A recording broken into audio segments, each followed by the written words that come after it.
All right, Tony Ward, thank you for coming on. Lachy, how are you? I'm good. I'm good. It's known you for some time now, or when I say some time, all the time, Yeah. and definitely want to get to know you more. And I know you're Mr. McDonald's, you could say, in Gladstone here. You've got the 3 stores going at the moment. You recently just sold Kirkwood, I believe. Yep. We just took a step back and on-sold Kirkwood to Nathan Patrick and Leanne. And that was just an unplanned decision that just came along and just was a sort of worked for everybody. So it was just one of those good transactions that hopefully it works out very well for all concerned in the long run. You've been in the McDonald's game for some years now. It started back on the Gold Coast. I think you had 2 stores down there. No, it went a step before that. So I was living on the Gold Coast. I was coming into McDonald's. I was offered the Beaudesert store, which is about 70 kilometres inland from the Gold Coast, about a similar distance inland from Brisbane. They sort of make a triangle. And I actually stayed living on the Gold Coast. I never moved to Beaudesert, which I was meant to do. But I took handover of the Beaudesert store on the 4th of March 2002. It's easy to remember because on the calendar it's 040302. Right. So I can always remember my start date. I've actually just got a memory for dates, apparently. I picked that up. It was 33 years for McDonald's at King Coral there, Tuesday. Yeah, correct. Yep, that's right. King Cora McDonald's just had its birthday, 33 years old. It's had, I think, 3 major renovations in that time. We're in the planning for another one at the moment. So our run-up planning time's fairly lengthy. But, 33 years for King Cora, and Kirkwood opened on the 31st of March 2014. So that's just rolled over its 10th birthday earlier this year, and so did Calliope. Yeah, that's crazy. I remember when they got built because it came a lot quicker for us to get to school from where we are here. And I remember when that all went up because it was during the boom, I think, and all those properties in Forest Springs went up like mushrooms. Yep, correct. Literally. So how do you get into the McDonald's game?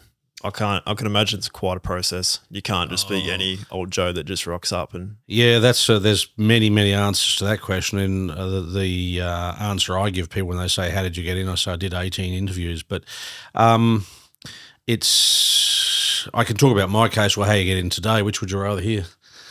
I don't know, probably the best version. In my case, it was a little simpler in my day. I joined the right Rotary Club is what I say to people. They say, how did you get in McDonald's? I joined the right Rotary Club. And I'm not trying to keep bringing your podcast back to Rotary because I know it does come back that way quite often. But that was literally what happened. I'd been in Rotary in Adelaide, moved to the Gold Coast, joined a Rotary Club because I was a real estate person then, and joined the club and quickly realised it probably wasn't the right fit for me. There was nothing wrong with the club. It was a great club, but I just quickly switched clubs to a club that was probably a bit more business focused. And then through that, by coincidence, I didn't know this, there were 4 McDonald's restaurant owners in that club, 2 of whom were amongst the most influential McDonald's licensees in Australia at the time, certainly in Queensland, and they were pretty big players nationally as well. And I befriended one of them. I befriended both of them, but one of them I started doing real estate work for and selling properties for him and helping him with real estate matters. And we built a friendship outside of that. And he was, probably 20-something years older than me. And one day I had an epiphany and decided I was leaving real estate, and I looked around at lots of different things, and then I went to him one day and said, would there be any possibility that I could get into McDonald's? And took him totally out of the blue. That started the process. I remember my first interview was with a Queensland regional accountant at the time, who later became a licensee. And then after that, it was just a long series of interviews and some on-job evaluations and trying to put some finances together. And then I became eventually, the process in McDonald's is eventually you go to the board of Australia in Sydney, and you go in, you're interviewed, ask some questions. It's very in depth. The board's pretty heavy. You've got the lawyer there, the accountant there, the CEO, some licensee representatives. You go through all that process, and then and that might be short or long depending how you handle yourself. Then they will ask you to step outside, and you go outside and sit on a bench outside the boardroom, and they make a decision on the spot, and they have a vote on the spot. And you are ushered back in.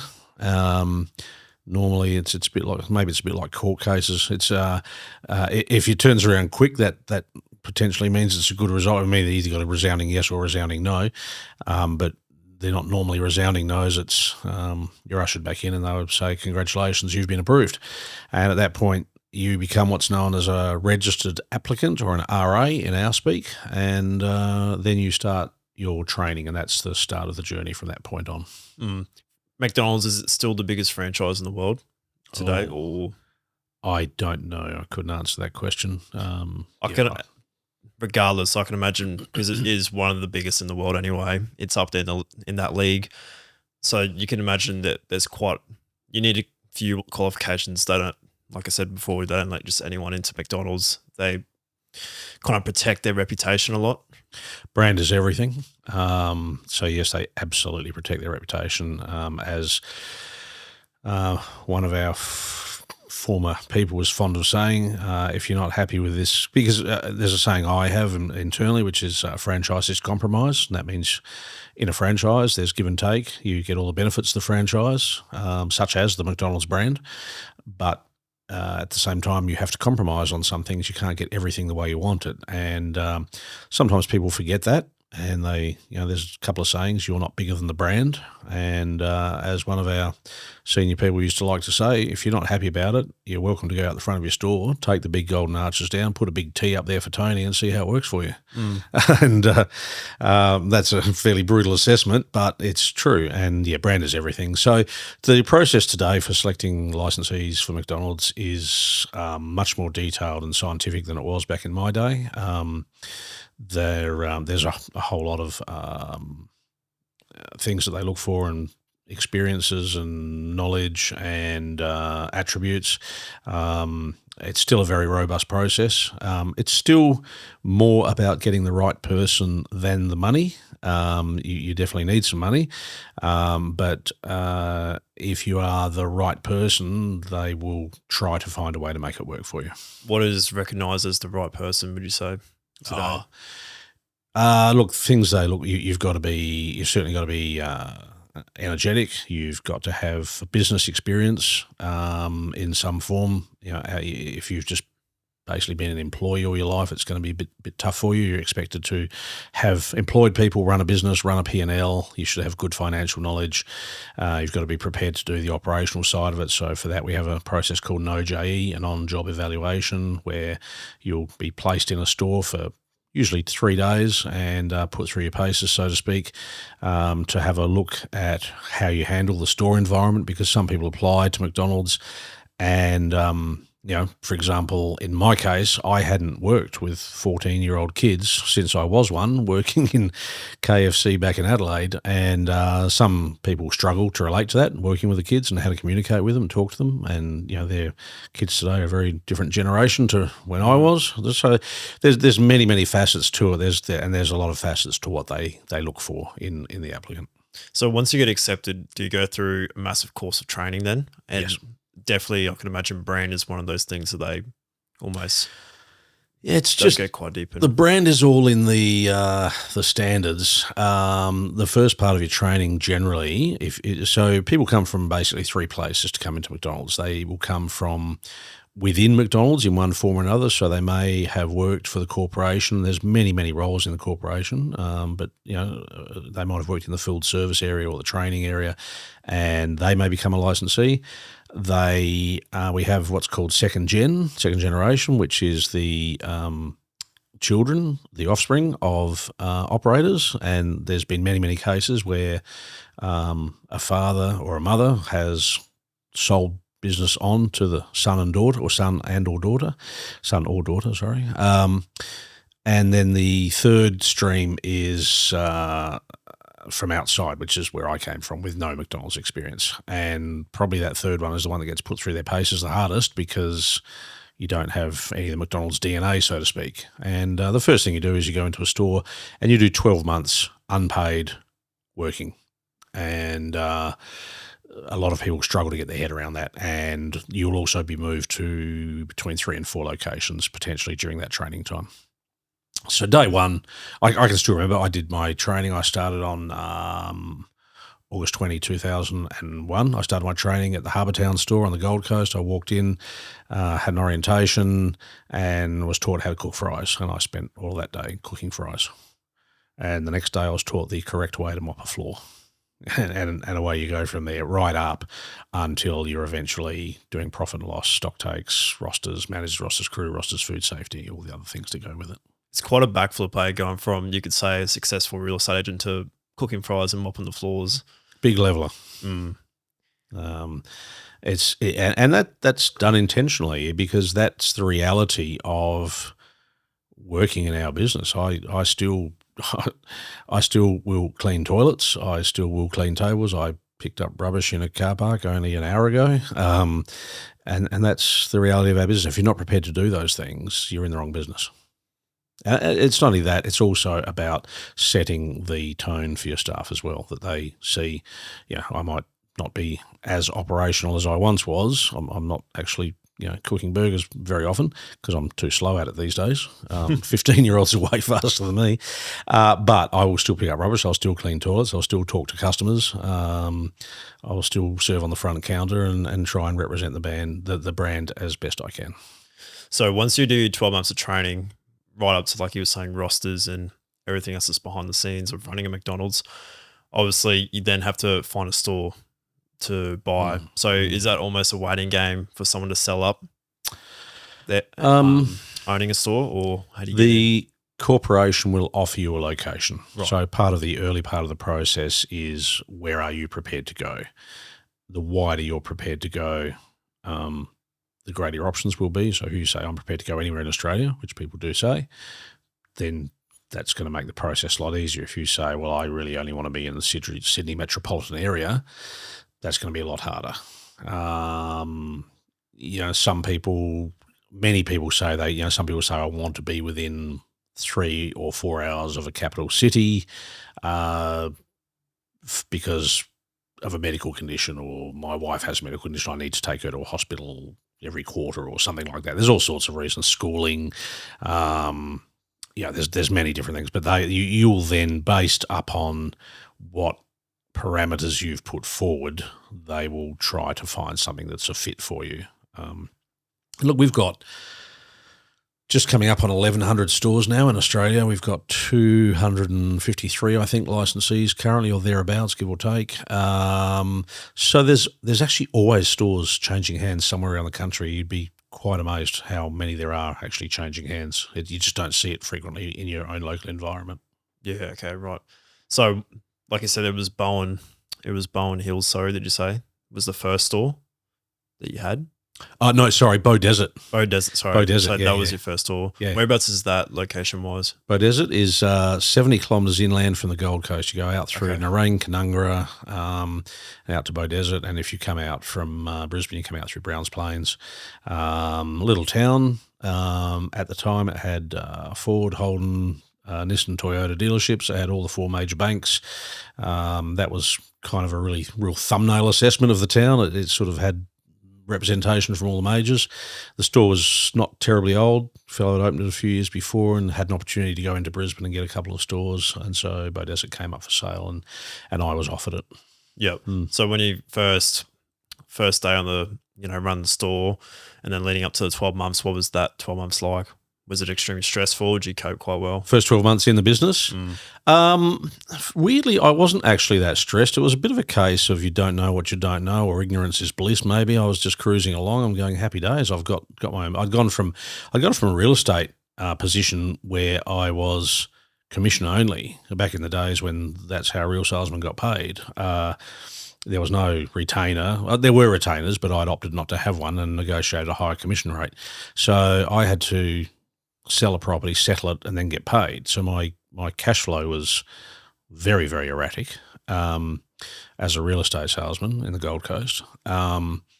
And going into McDonald's where there was just money going in the till every day and then going in the bank every day, that was awesome as far as I was concerned. It was great. But yeah, it took me, I think it probably took me 3 years to get to a decent level of competency in the business. There's just so many things to learn, and you have to go through some of the trials and tribulations and things that happen, and you just get better at it with time. Like most things, you become a bit calmer, and you get your team bedded down and your people bedded down, and get things running how you want them. So I think it took me 3 years to get good at it. Yep.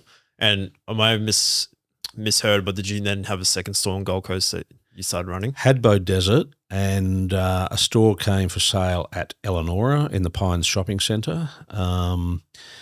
And I wanted to get back to the Gold Coast to be on that playing field, to be able to buy more stores to expand. And back then, 3 stores was considered pretty good. If you had 3, you were going really well. 5, you were big. Well, those numbers have changed a bit today, but so I bought Eleonora on the 30th of June 2008, last day of the financial year. Sold Bo Desert the next day, 1st of July, just for taxation reasons. Had Eleonora, and then June 2010, so less than 18 months later, I bought Palm Beach, which was on the corner of, I think it's 19th Avenue. It's in a petrol station, 7-Eleven petrol station, and McDonald's. That's just off the highway, eh? It's on the highway. It's on the Gold Coast Highway, yep. 1 block off the beach, yep. Jefferson Lane. Yeah, I know what that was. Great little spot. Used to have a lot of rust issues because it was so close to the beach, everything was rust. But so yeah, 2 stores there. Ran along with those, and then in 2013, Gladstone was coming for sale, and I was on the Gold Coast, and I was kind of the smallest, youngest guy there, and there were 33 or 35 stores at the time and 11 operators. So if a store came up for sale, I had to sort of fight off 4 or 5 other guys who all had deeper pockets than me, and it was just very, very hard for me to expand and grow. So I had to decide to have a hard look at Bo Desert and at Gladstone, and at that stage, there just hadn't been a lot of interest in it for whatever reason. I think Gladstone was not very well known or understood by people in the southeast corner. Probably that's still the case today to some extent. Yeah. And there was the 2 stores. So there was Kincora, and the city store had just opened. It was coming up on 1 year old, and Ron Hawkins was retiring and selling them. And there was more stores to come at Calliope and Kirkwood. So I went, okay, so I've got 2 existing stores. They're a known quantity. I know what I'm getting. I've got 2 new ones coming out of the ground, 4 stores, 5 hours, 6 hours from Brisbane, on the coast, got an airport. This works. And the decision was nowhere near that simple, but that was the short version of the rationale. And so we packed up, sold up, and after we moved to the Gold Coast in 96, we left it in 13, so 17, 18 years, and came to Gladstone. Yep. Having that, you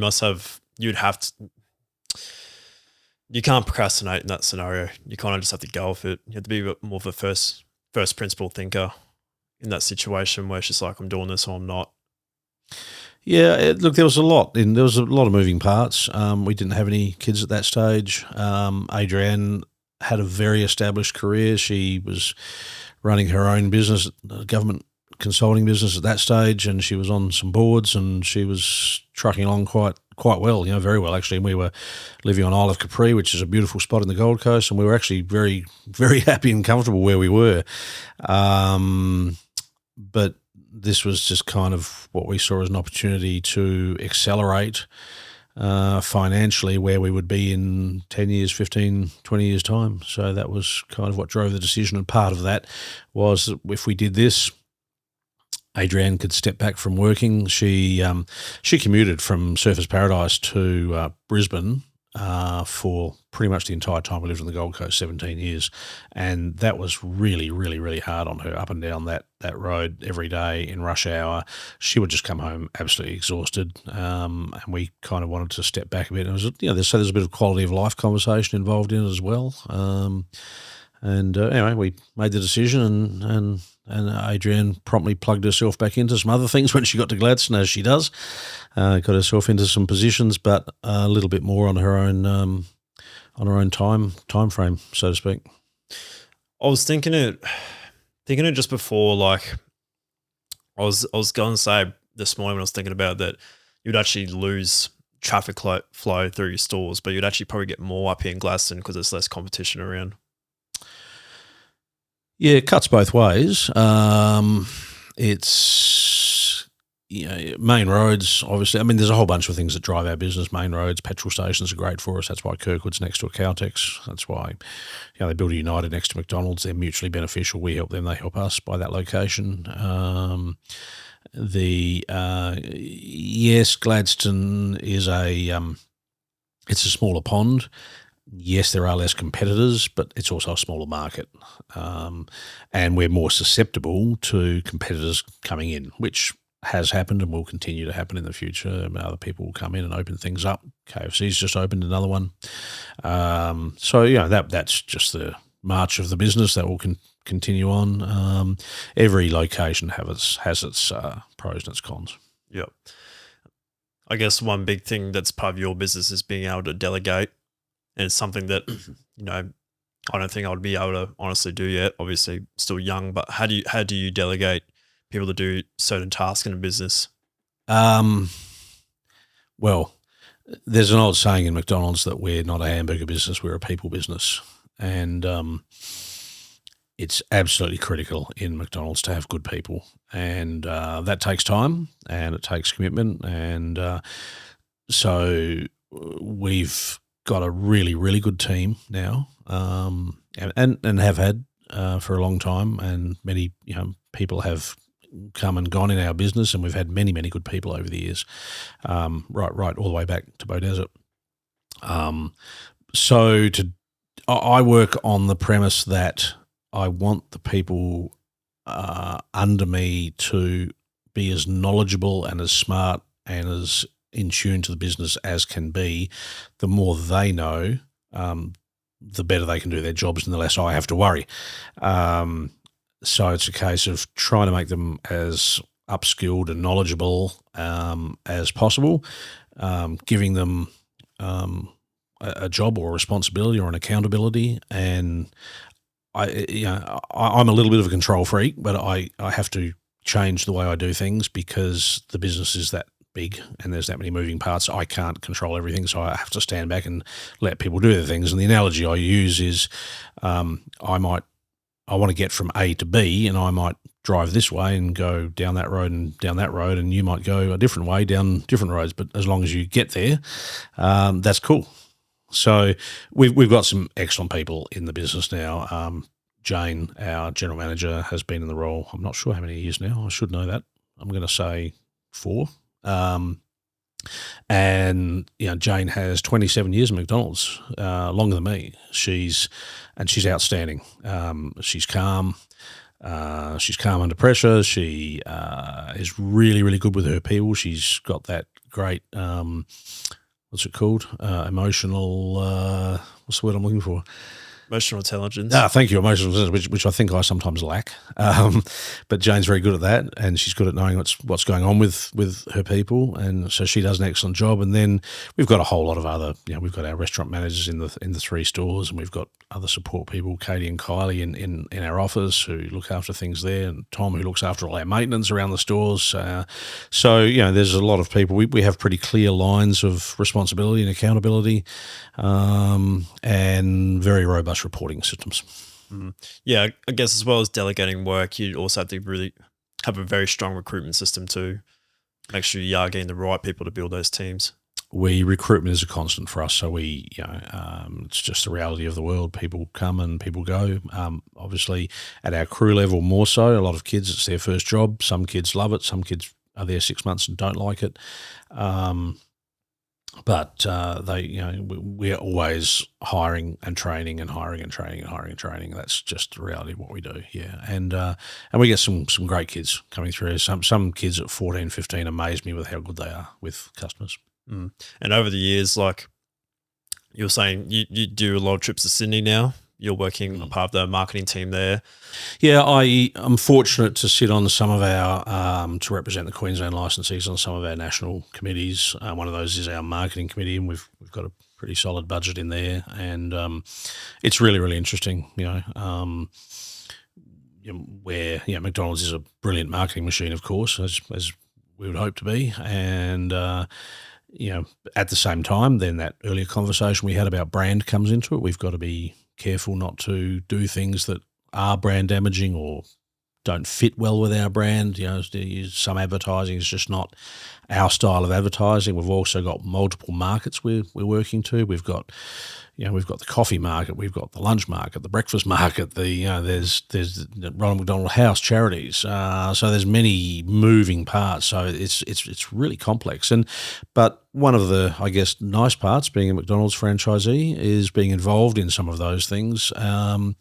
Because it's just mentally really interesting and challenging, and of course you're still always learning something new. And I've had interest in media as long as I've been in McDonald's, so fortunate to be involved in that, and I enjoy it. I guess it's also a great way to be able to, network with other McDonald's business owners or store owners, definitely. and talk matters together. At your dinners that you have together, on your trips away, it's a great opportunity to be able to, because there's unless you're in a Rockhampton or Bundy, to talk to other store owners there, you don't have many other people you can negotiate McDonald's matters with. Look, Queensland, we call it our cooperative, the licensee cooperative, and we're actually very closely bound. We've got 53 operators in Queensland currently, 270 stores, I think, at last count. We meet quarterly. We have a co-op meeting quarterly, which is the licensees and the corporation and so on for many reasons. And we always attach a social event to that, where we'll have a dinner or might be just a pub meal or something simple. So we keep ourselves pretty well in touch with each other. One of the wonderful supports in McDonald's is that there's not a problem you can have that someone hasn't had before you. Yeah, there just isn't really. I'm yet to find one. And if you ask around and go, hey, who's had this problem? Oh, so-and-so, the guy at Roma had that problem. Give him a call and you can ring him up and he'll help you. When I came in, I kind of shortcut a little bit of my training, and I was really crappy at doing managers rosters when I started out, and I rang up a licensee who had been one of my friends in the Rotary Club who had helped me get in. And I said, mate, I'm really bad at rosters. And he said, I'll send you out one of my people. So one of his senior people came out to Bow Desert, spent a day with me, did 2 sets of managers rosters for me covering 3 months. And I was off and running. And I rang him up and said, what do I owe you for that? And he goes, nothing, mate. I'm just helping you out. And that's what we do. And I guess that's why having mentors is so crucial, you could say, to just eliminate having to deal with those failures time and time again. Have someone show you straight off the bat how it's done properly, show you the procedure, practice it yourself, and then make it your routine. Yep. And I think whatever business you're in or whatever your role is, it's great to have someone who is older and wiser than you, who can coach you and guide you. And we try to do that a lot in McDonald's, and I now find myself as one of the older guys doing the coaching as opposed to one of the young guys seeking the coaching. But that said, I still learn things every day. Yep, 100%. And Ronald McDonald Foundation's also another major part that you're big on. Yeah, Ronald McDonald House Charities started way back in the, I think it was early 70s in the US. We have 3 houses. We call them houses. It's a misnomer because the most recent one is a 9-story building opposite what used to be the Lady Salento Hospital, but it got renamed to the Brisbane Children's Hospital, I think. Gladstone and Central Queensland accounts for around 25% of the occupancy of that house, which is quite staggering. So we really massively over-index on our usage, and I put it down to our young demographic in Gladstone, just the fact that Gladstone has a younger than average demographic because of our workforce and a lot of kids, and so that facility, Ronald McDonald House, Southeast Queensland, is critically important, and it's really, really important for the people of Gladstone. And fortunately, a number of years ago, the Rotary Club of South Gladstone got on board quite strongly and supports the house, and other Rotary clubs then followed and have also supported the house, and it's good. It does great things for our people here, and it's sort of that 2 degrees of separation. If you ask around, you will almost certainly find someone who either has been involved with the house or knows someone who's been involved with the house. So it's really critical, and I just think it's really important for our town. 100%. Like you mentioned earlier, and obviously we have had Adrian on the podcast too. You guys started out in Adelaide, and you were telling me yourself your old boy was a real estate agent yourself. Yep. Himself, which is how you got your skin in the game. Yep. But prior to that, you were at university doing a degree. Well, I was bumming around is what I was doing. Yeah. Well, my dad was a 10-pound pom, which probably people over 40 will know what that means. Came out from England he was 11 years old, came out from Wales actually, not England, I'm sorry. Dad had be mortified. Came out from Wales in 1956 when he was aged 11 and grew up. And my dad was kind of always involved in sales of some sort. He had a background in selling electrical goods like televisions and stereos and things like that. And my grandfather at one point had a shop in Rundle Street in Adelaide, the east end of Adelaide. And when I was a little kid, Dad he was what used to be called a sales rep for Pi, which was a pretty high-end brand of televisions way back.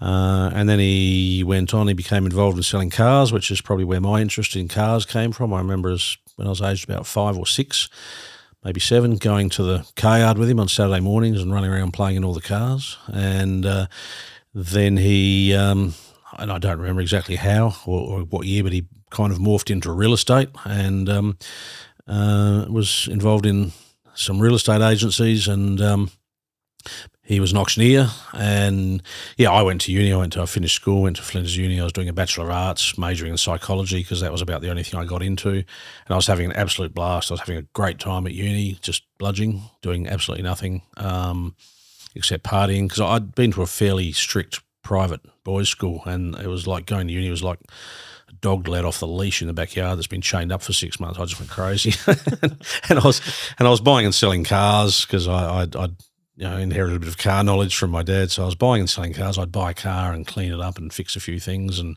then sell it and make a little bit of money out of it. Then I'd buy a more expensive car and do it again. So I was working my way through all these cars and having a good old time doing that. And I could see every time I bought a new car, I could see $1 result at the end of it, because I couldn't see that with uni. So I was paying much more attention to the cars, and then the university bar on Friday nights, and then did very poorly in my first year. Went back in my second year, and my dad said if you want to go back and repeat this year that you failed because you did no work, then you need to go and study real estate on the side, so that you at least have some sort of backup if you fail again. And he didn't really want me to be a real estate agent. He told me that. He hoped I'd get a degree in something. But as it turned out, I started doing real estate, which at that stage was a night class once a week, and I found it really, really easy. I just sailed through it, and I think because I'd absorbed it by osmosis, I think, and completed my first year. The second time round was in my third year, and I eventually just reached, and I was still playing with cars, and one day I said to my dad, I said, look, I don't think I'm going to finish this degree. I've got another year and a half to go, and I don't really see much at the end of it, and I think I'd like to do something else. So he said, look, come and join me in the office for a couple of weeks and we'll see how you go. So I started working in the real estate office with my dad and stayed there for 11 years. And in the meantime, I'd met Adrienne in my second year at uni, and she went a different way from uni as well, which worked out just fine for her. We'd met. I started working in real estate. She started working in Adelaide, and we eventually got married.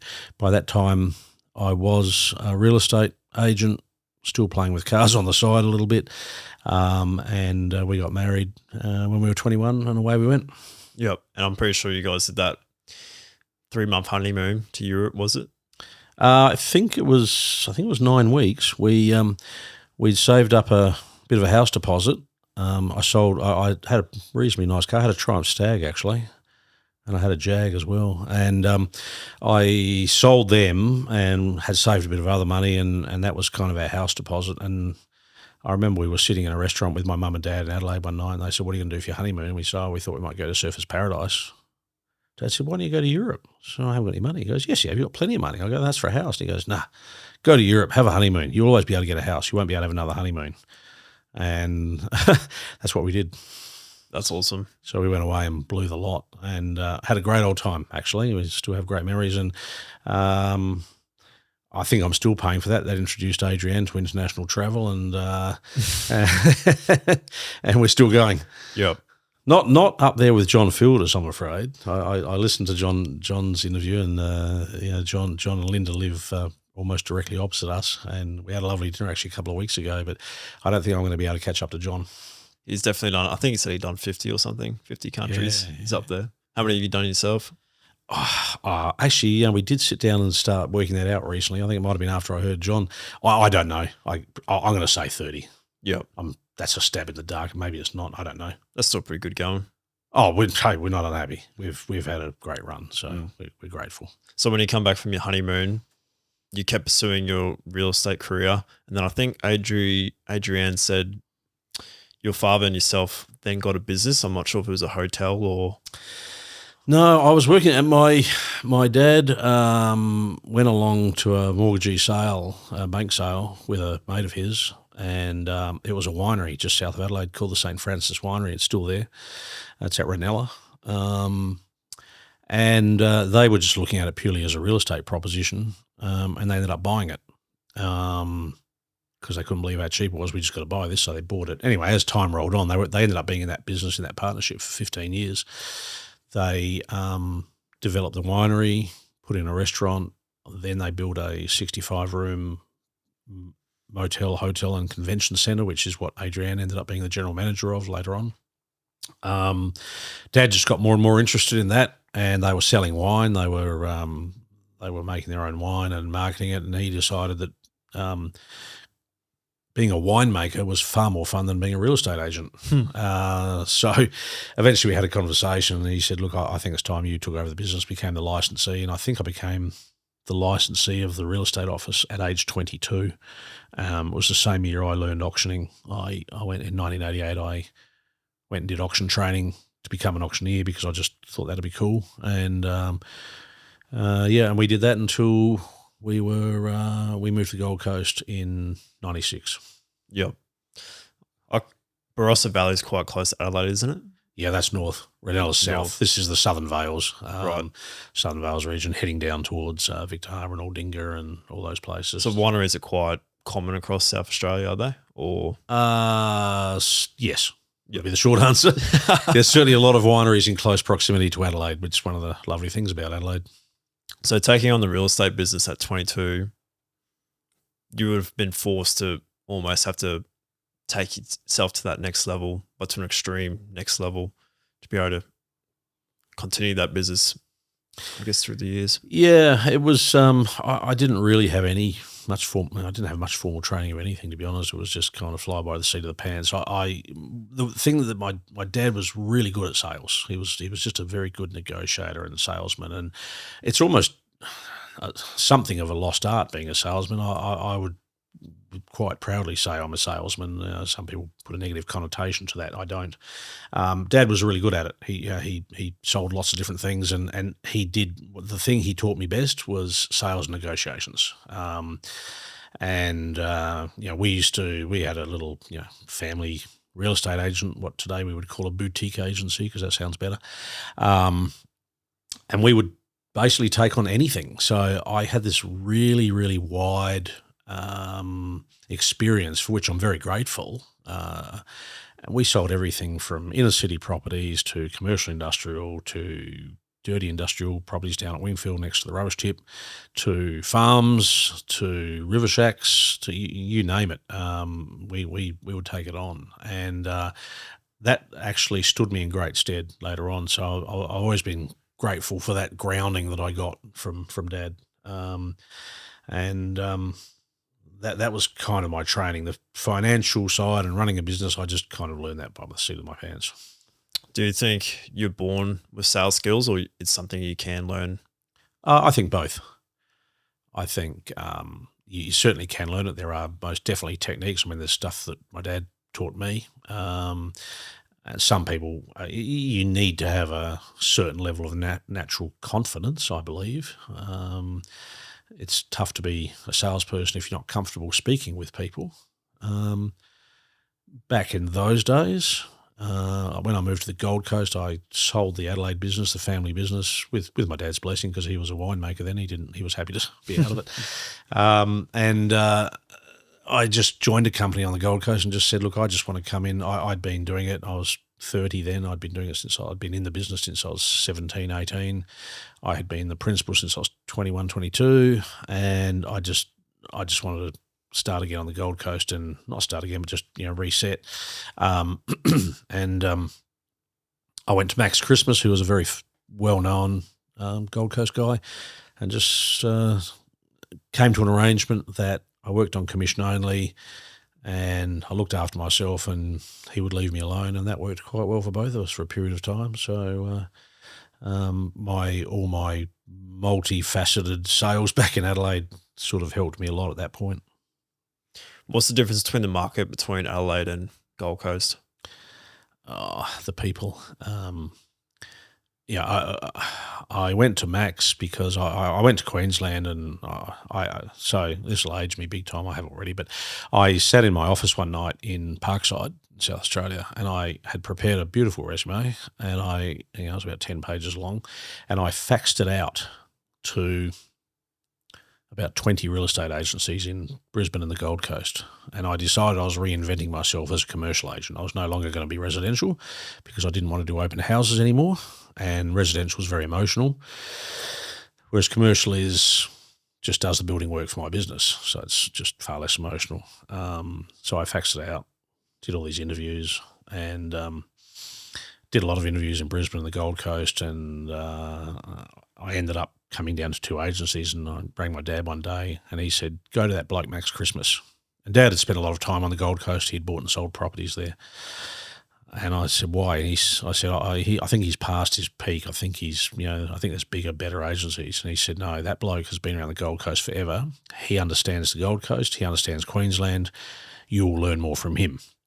So to answer your question, the thing that was probably the culture shock to me was the way Queenslanders talked and did business in comparison to South Australians. I think I was talking to Grant Cooper about this, or even Nat Cooper, because she was telling me about how South Australians are a lot more posh in a way. Absolutely.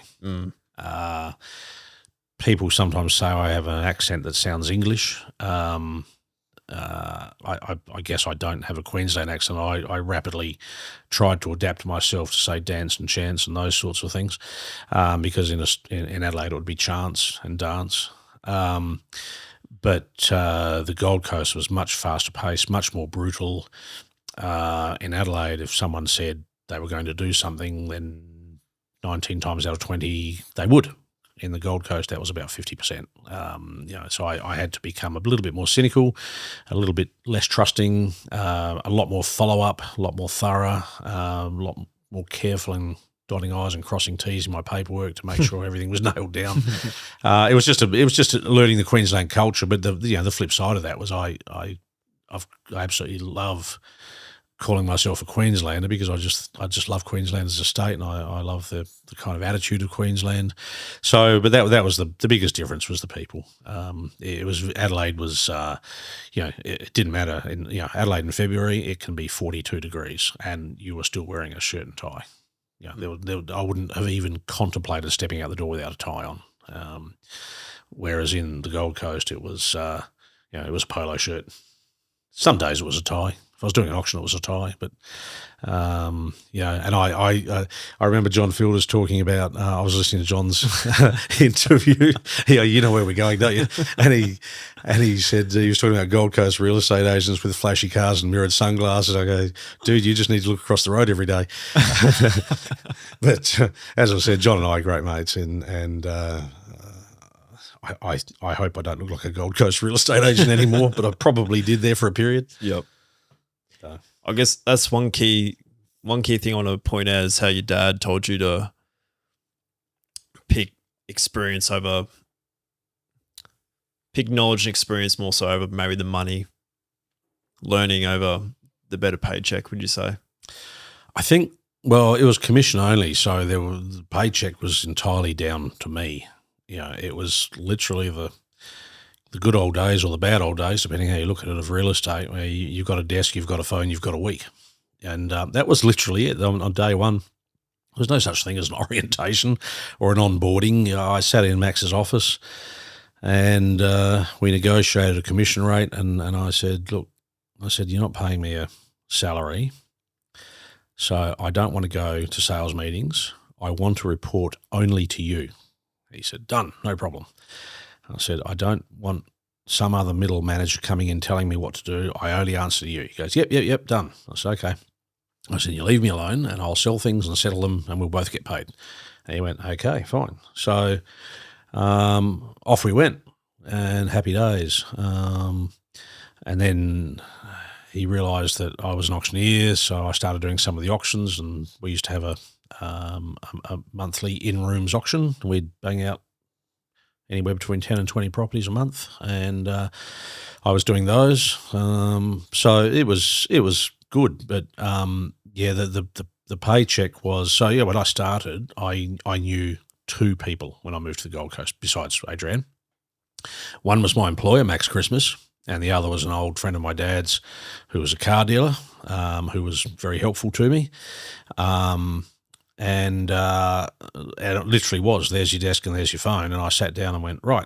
So I had to find properties, find people with properties to sell, convince them to give them to me to sell, get them sold, get the contract through the lawyers, get them settled, and then 7 to 10 days after the settlement, I would get paid. So it's a very long tail to your first paycheck. And I think the first paycheck maybe took me 6 months.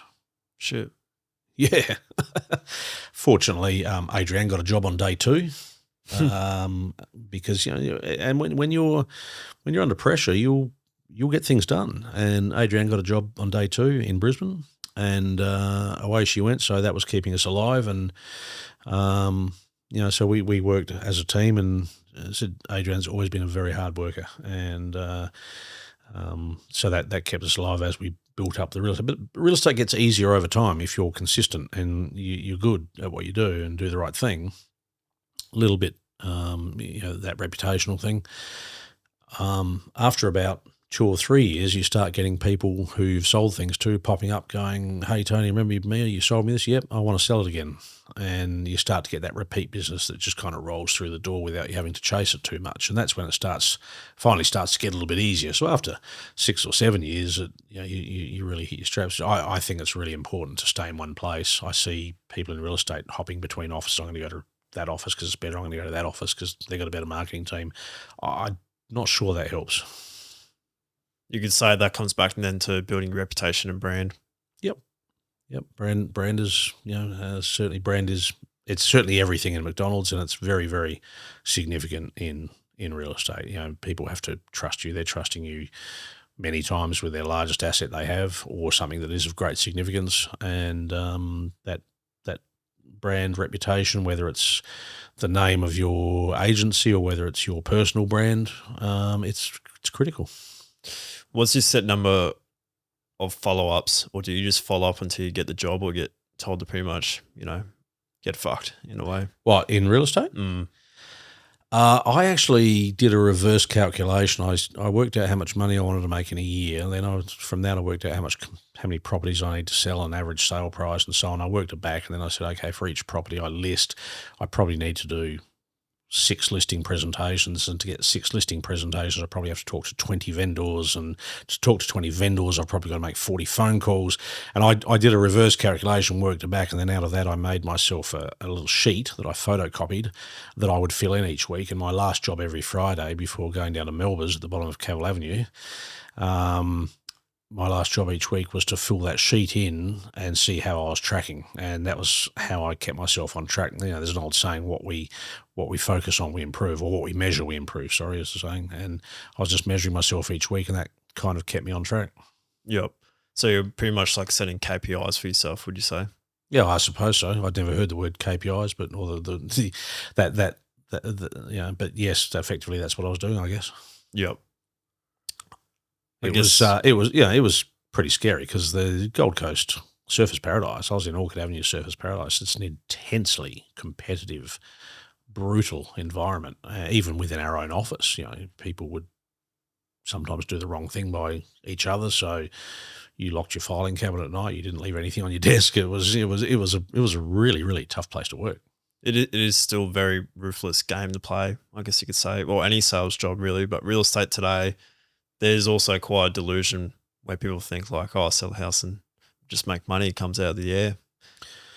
Yeah, I haven't been in it, for a long time now. It's a very long time since I've been in it. It's changed massively. I'm sure there are still many challenges. It is certainly a different.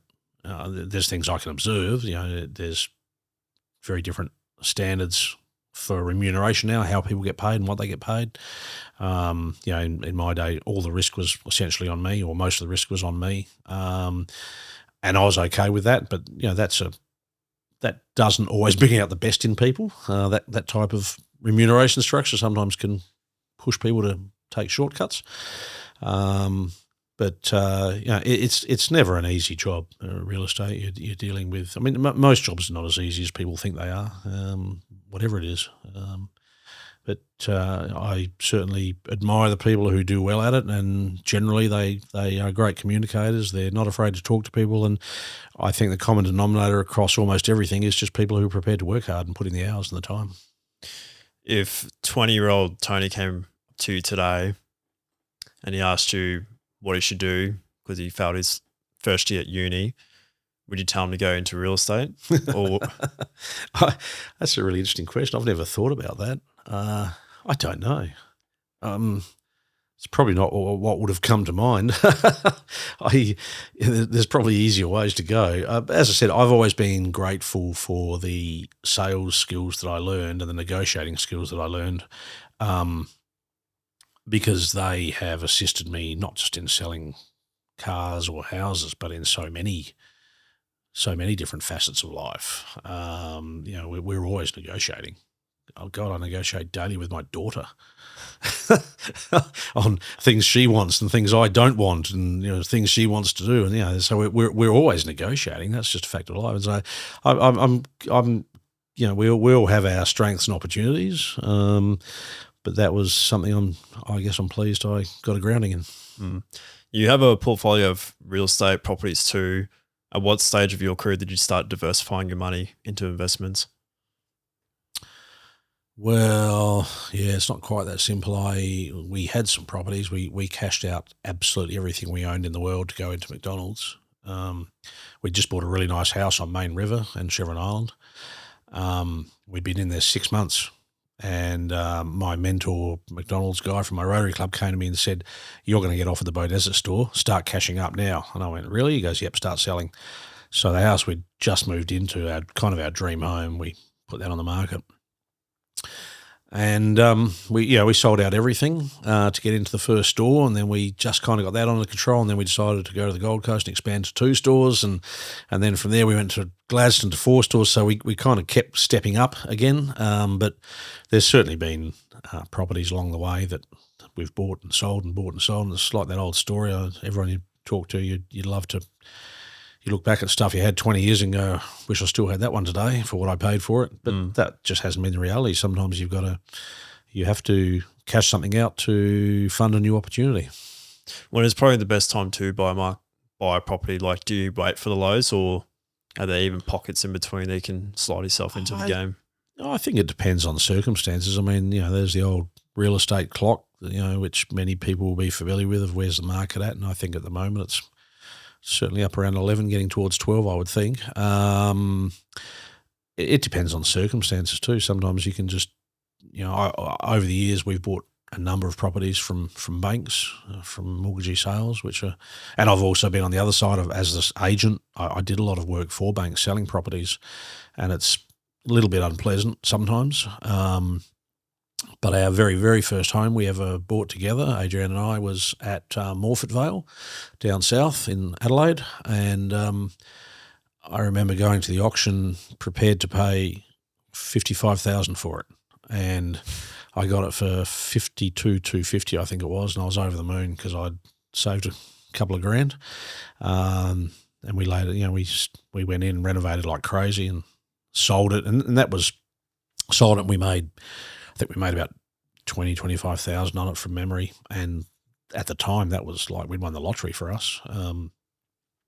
But that was just a good buying circumstance. It was a bank sale. There weren't many bidders on the day. There wasn't a lot of interest in it. It was really, really messy, and it scared a lot of people off. And I was too young or inexperienced to know what I was getting myself in for. It was that classic case of just jumping in with both feet and going for it. And but yeah, it worked out well for us.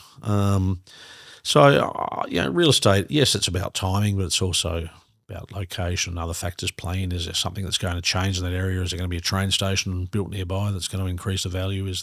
What's the circumstances of the sale? There's lots of things that come into play. So I guess, when you're looking at, say you wanted to get into the real estate game and put tenants in there straight away, what properties are you looking at? Like just standard 3-4 bedroom homes?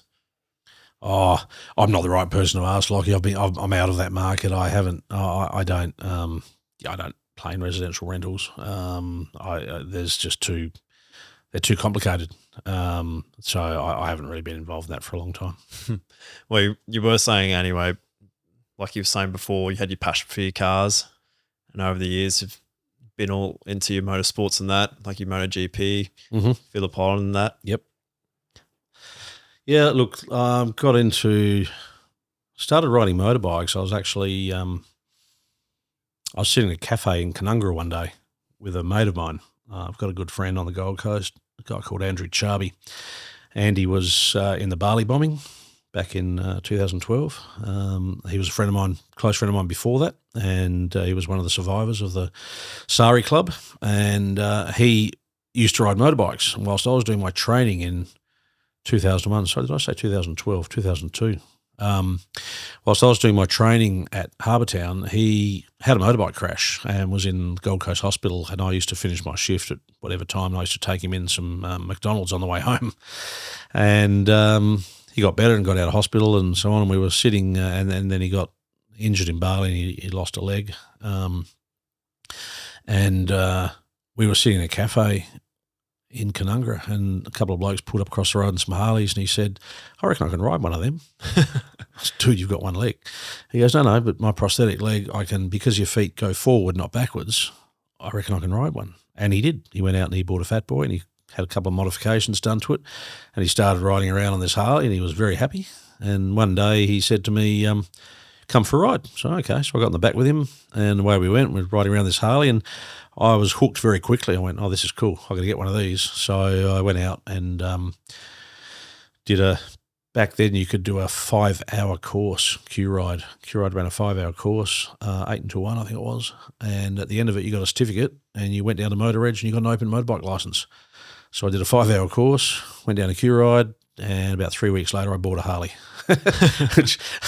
which I then rode back and forward to the Bow Desert Macca's from where I lived in the Gold Coast, and it was about a 70-kilometre run each way. So if I did that, 4 times in a week, I was clocking up 500-600 kilometres. So I got a lot of experience up really fast, and became just really interested in motorbikes. And so I've done a lot of that over the years. I've done a lot of riding in the US, a lot of riding in Australia, mostly road. I've done a little bit of off-road, but I'm not very good at it. I get a bit nervous. From that, started watching motorbike racing and MotoGP. And, we've been to Phillip Island a number of times and watched the racing down there, which is really good. And Adrienne and I pretty consistently watch the motorcycle, the MotoGP racing. Adrian's really, really committed to it, more than me even, and she's a big Marc Marquez fan, and we've also been to a race in Austin, Texas. I think twice we've been there. So we're keen to do a little bit more of that. We'd like to go to one. We'd really like to go to one in Italy. I'd like to go to one of the MotoGP tracks in Italy. I'd love to go to the F1 in Singapore. That's a really expensive thing to go and do, so I don't think that's going to be happening this year. But it's an interest. It's an interest, and we have a lot of fun with it. And I've watched races on iPads and TVs at all different times and weird places when they've come up. Do you find motorbike riding is a great hobby to take your mind off business for the time being? Yeah, or help you even think problems through with more clarity? For me, I think it varies for people. For me, it's a total checkout. It's a little bit like surfing. I used to surf on the Gold Coast until I started riding motorbikes and I stopped surfing. But when I was surfing, I would never think of anything else. You would just be focusing on the next wave and positioning yourself and so on. And motorbike riding, you really can't let your mind drift very much because, there's potholes, there's animals, there's other drivers, there's so many things going on. You can sort of I can get into a sort of an autopilot mode where I can just cruise along with my mind almost a little bit blank, but still very focused on the riding. And but I just enjoy the physical sensation of it, the wind, the temperature changes, the smells, you see things, you hear things. It's just I just love doing it, and I've done a lot of riding. I'm very happy riding solo. I'll jump on my bike and ride to a meeting in Brisbane, and ride back the next day. And I've done group rides. I've done group rides in the US with a bunch of guys, and those trips are really good fun. Doing a road trip with a bunch of guys on a motorbike in the US, so that's one of the most fun things you can ever do. Sounds pretty insane. Yeah, it's good. You're cruising along. You got CBs in your helmets. You can talk to each other and chat while you're going along, and there's the odd bit of giving each other a bit of shit goes on. I could only imagine. Yeah, so it's a lot of fun. It's not for everybody. You have to. I think you got to have the right brain for it. You got to have a really good spatial awareness, and you just kind of have to intrinsically know what's going on around you and behind you and next to you. You got to almost have a sixth sense, I think, to stay alive sometimes. But I've never had a serious incident. I'm pretty careful. I haven't done a lot of hours this year, and you can actually feel the difference when you haven't ridden for a while. You get back on, it takes you a day or two to tune back into it. But I love doing it. And so we've all got our things. For some people, it's sailing. For some people, it's scuba diving. Whatever it is that does it for you. Mm. With your relationship with Adrian, would you say picking the right partner to spend the rest of your life with is key to being successful in business? I don't necessarily say it's key, but it certainly has been for me. I wouldn't say not necessarily key for everybody, but for me it has been, absolutely. And Adrian and I have worked as a very close-knit team for a long time. And, she's, as I said, she's very, very hardworking. She's very financially astute. She's very good at backing me up. She understands, there's sometimes in McDonald's, there's just, I'll call it a fire. Something goes wrong, something happens, car drives into the front of your building. You've got to drop everything you're doing immediately and just go and deal with it, or some kind of emergency. And Adrian's excellent when I've just gone, I've got to go, bye. I'll be back tomorrow morning. And she just picks up all the slack, picks up everything that needs to be done. She's incredibly supportive like that. At the same time, we bounce ideas off people. Bounce ideas off each other about things we're dealing with. So it's worked very well for us, but that's not everybody's way necessarily. I know I've got friends who are incredibly successful where their partner or wife doesn't really have a lot to do with the business, but is just simply there supporting them in the background. I think it's different for everybody. It's worked very well for us. We both bring a different view to things. Adrian will often look at something differently the way I will, which is good. She'll often have an alternate viewpoint, or sometimes I'm doubting a decision I make, and she'll say, "No, I reckon that's right. Just do it." Sometimes you just need that little nudge. So, yeah, look, it's worked for us. That partnership's been fantastic. what's the future hold for you? What goals have you set yourself in 10 years' time, or are you just more focusing on what you have now and just keeping that ball rolling? So there's lots of goals. It's a saying I like. There's no such thing as an unrealistic goal, only an unrealistic time frame. However, time does march on. I've always, for many, many years, I've wanted to go to the Isle of Man TT, which is a motorbike race in June on the Isle of Man in the Irish Sea. Going to go and do that next year. I've been to the Sturgis Rally.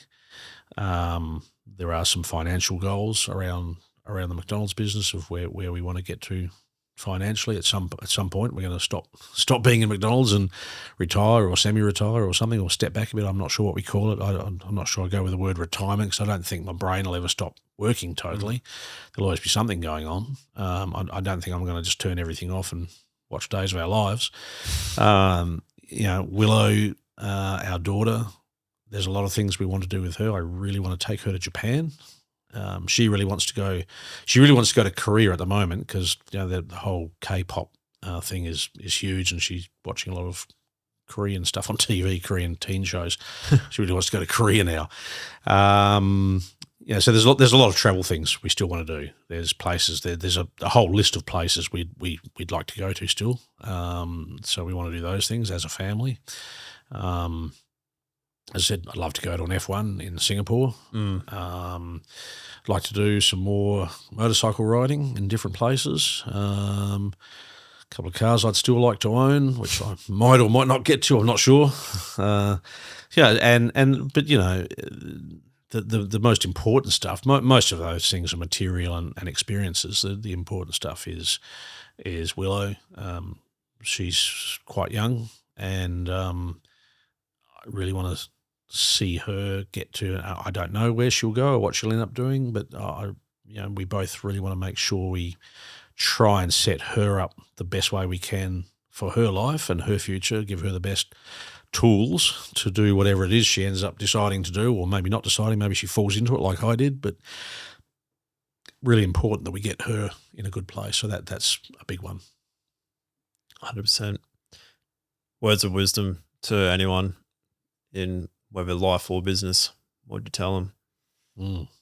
Yeah, well, she's. I'm a great believer in world experience, life experience, because I wasn't that great educationally. I probably could have been better, but I was a very lazy student. I hated studying and I procrastinated. But I think travel is an incredible experience, interacting with people, talking to people, being out doing things, even if it's Rotary community projects. Even if you're out there cooking sausages at Bunnings on a Sunday morning, it's still a good experience. It's you're seeing people, you're interacting with people that you might not otherwise. Macca's is really interesting because there is such a massively diverse range of people in McDonald's, whether employees, corporate, or customers. Or suppliers for that matter. We interact with so many different people in so many different ways, and it's one of the things I actually really enjoy about the business. It's really mentally interesting, and we come across so many great people.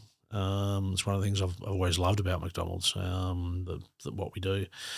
So I think that's a really, really valuable tool for young people. You're a young guy that's joined a Rotary Club full of old blokes like me, and hopefully it's been worthwhile to you. Hopefully those old blokes are smart enough to learn some things from you too, not just think that they can impart all their wisdom and great knowledge, but they can also get something back from the young guy Lachy about what's going on in the world today, because it's too easy to get caught in our own beliefs and our own predetermined ideas and resist change. Human beings by our very nature, we don't like change very much, but I try some change. Some change I have no interest in. Electric cars is one. I said I wasn't going to go political, didn't I? But the world is always changing. The way we interact with our employees, the way we interact with our customers, the way our customers interact and buy from us. We now have a McDonald's app, which we do an enormous amount of business through. You would not have dreamed of that 15 years ago. So you have to understand these things, understand how they work. People, when we put in those customer ordering kiosks, the purpose of our kiosks was it let us take a lot more stores at once. King Cora's got, I think, 12 kiosks in it, maybe 9. We can now take 9 orders on that, plus a couple at the front counter. So we can actually serve 12 customers at once. It used to be we could serve 2 customers because we had 2 registers, plus drive-through. That people accused us of trying to cut labour. You're putting in those things to, like Woolies, so you don't have to put someone on the checkout. Well, that actually wasn't the case. The case was it allowed us to process more people faster, and we actually, as a result, put more people in the back area of the store, in the kitchen, because we're serving more customers and making more burgers faster. So Calliope will regularly get a bus pull in and 50 people get off it. So they all jump on the kiosk, they all jump on their phone, and they'll get 30 orders pour into the kitchen at the same time.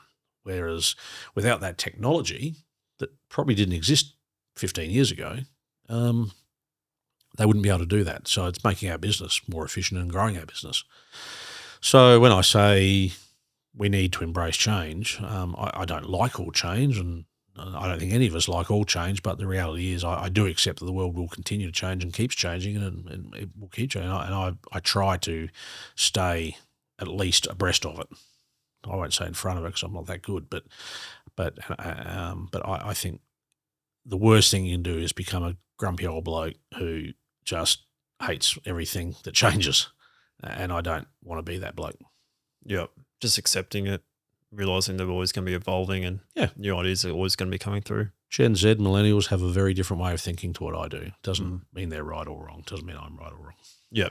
I've been hearing a lot more often about the idea of travel, like experience. That's what Adrienne said herself, like experience the world and then bring that skill back to your hometown, back to your country. My old boss on the Gold Coast, Max Christmas, used to go to Hawaii every year.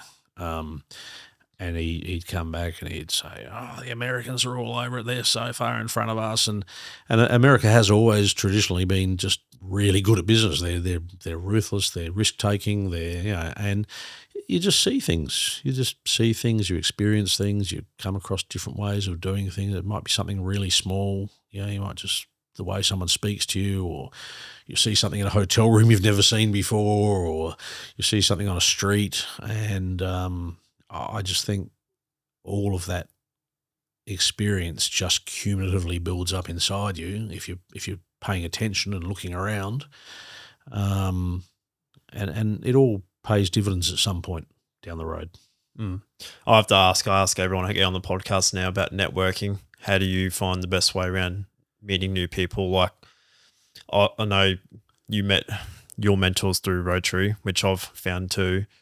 But say you didn't have a Rotary club, how do you get around networking with, say, people who are big in business? Yeah, look, I'm not a lot of people swear by LinkedIn. I don't really do LinkedIn. I've got a profile there, but I keep every day sends me saying you've got the invitations. I keep getting these emails and I keep trying to stop it, but I can't stop it. Maybe you could help me. But so I don't do LinkedIn. But when I came to Gladstone, I started attending Chamber of Commerce, and then I met some guys. I started riding motorbikes with them. Networking's everywhere. It doesn't have to be formalised. It can just be as simple as having a chat to someone. And again, that's probably old school salesman in me. My daughter said to me recently, she said, "Dad, you just talk to people all the time." I go, "Yeah, I do." But it's amazing what you pick up, and it's amazing, what you learn. So I just think you just keep your eyes open. Yeah, there's many things out there. There's Rotary, there's Lions, there's Chamber of Commerce, there's LinkedIn. There's all these online platforms, and you can do it now.